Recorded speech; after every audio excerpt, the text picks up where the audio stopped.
কালকে যে কাজ করেছেন থানার মধ্যে গিয়ে ওসির রুমে আইনি সহযোগিতা চায় শিক্ষার্থীর উপর আক্রমণ, এটা আওয়ামী লীগ 15 বছর বিশ্ববিদ্যালয়ের ইতিহাসে সেটা করে না। সারা দেশে যখন লোডশেডিং, সেটা থেকে মানুষের চোখকে ফিরিয়ে দেওয়ার জন্য তারা প্রতিটি ক্যাম্পাসকে উত্তপ্ত করতে চায়। তার বুদ্ধিতে 90-এর দশকের সেই নোংরা রাজনীতিতে আপনারা ফিরে যেতে চান। সংঘাত তৈরি করবেন, প্রত্যেকটা ক্যাম্পাসে মারামারি হবে, একটা পর্যায়ে গিয়ে সকল শিক্ষার্থীদের মুখোমুখি হয়ে ক্ষমতার অর্ধেকই আপনাদের পালায় যাওয়া লাগবে।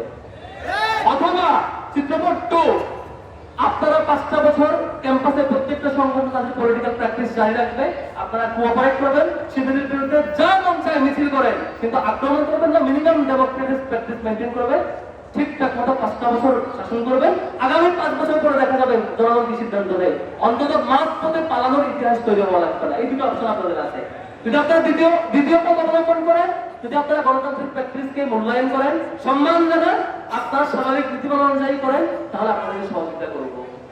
আর যদি বিপরীতটা করেন, জুলাইয়ে দেখেছেন আপনারা আমরা কেমন করে ফেসিবাদ বিরুদ্ধে লড়াই ছিলাম, আপনারা আমাদের সহযোগিতা ছিলেন। প্রত্যেকটা স্টেটে আপনারাও জানেন কেমন করে ফেসিবাদের বুক খারাপ ভরে টেনে নামাইতে হয়, সেটা আপনারাও দেখেছেন। আমরা সেটা আবারও অ্যাপ্লাই করতে হইতে পারে। সুতরাং সাবধান হয়ে যান।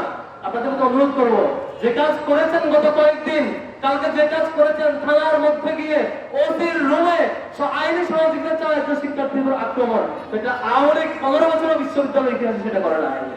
তারা করেছিল বাইরে আক্রমণ করেছে, এখানে আক্রমণ করেছে, থানার ভিতরে ওসির রুমে আক্রমণ ইতিহাস আমরা দেখি নাই।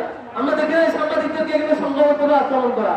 আপনারা অনেক দূর পথ পাড়ি দিয়ে ছাত্রলীগকেও ছাপিয়ে গেছেন, যেটা খুব ভয়ঙ্কর ব্যাপার। তেল গ্যাসের যখন ঊর্ধ্বগতি, সারা দেশে যখন লোডশেডিং, সেটা থেকে মানুষের চোখকে ফিরিয়ে দেওয়ার জন্য তারা প্রতিটি ক্যাম্পাসকে উত্তপ্ত করতে চায়। সিটি কলেজ থেকে শুরু করে গতকাল পর্যন্ত আমরা দেখেছি প্রত্যেকটি ক্যাম্পাসে তারা নতুন করে উস্কানিমূলক অনেক কর্মকাণ্ড করেছে, যেটা সারা দেশ দেখেছে। যে তারা যতটা স্বৈরাচার হয়ে ওঠার চেষ্টা করবে, তারা যতটাই কর্তৃত্ববাদী হয়ে ওঠার চেষ্টা করবে, বাংলাদেশের জনগণ জবাব দেওয়ার জন্য ততটাই প্রস্তুত হয়ে উঠবে। আমরা দেখেছিলাম যে ছাত্র দলের ভাইরাও ছাত্রদের কল্যাণে কাজ শুরু করেছিলেন। আমরা তো চাইছিলাম এই কল্যাণের প্রতিযোগিতা আমাদের মাধ্যমে, যার মাধ্যমে ছাত্ররা উপকৃত হবে। কিন্তু কার বুদ্ধিতে 90-এর দশকের সেই নোংরা রাজনীতিতে আপনারা ফিরে যেতে চান।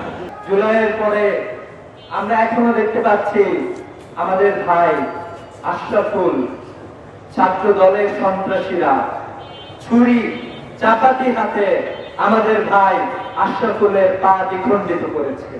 আশরাফুল এখনো হাসপাতালের বেডে কাতরাচ্ছে, একটা অপারেশন হবে আরো দুই দিন পরে। এরকম যেই সন্ত্রাসীরা তাদের উপরে হামলা চালালো, এখন পর্যন্ত তাদের কাউকে গ্রেফতার করা হয় না। আমি ছাত্র দলের ঢাকা বিশ্ববিদ্যালয়ের সভাপতির নেতৃত্বে আমরা দেখেছি শাহবাগ থানায় হামলা করা হয়েছে। বিএনপি সহ তারেক রহমানকে বলতে চাই, অনতিবিলম্বে এই হামলাকারীদের বিরুদ্ধে আপনারা ব্যবস্থা গ্রহণ করুন।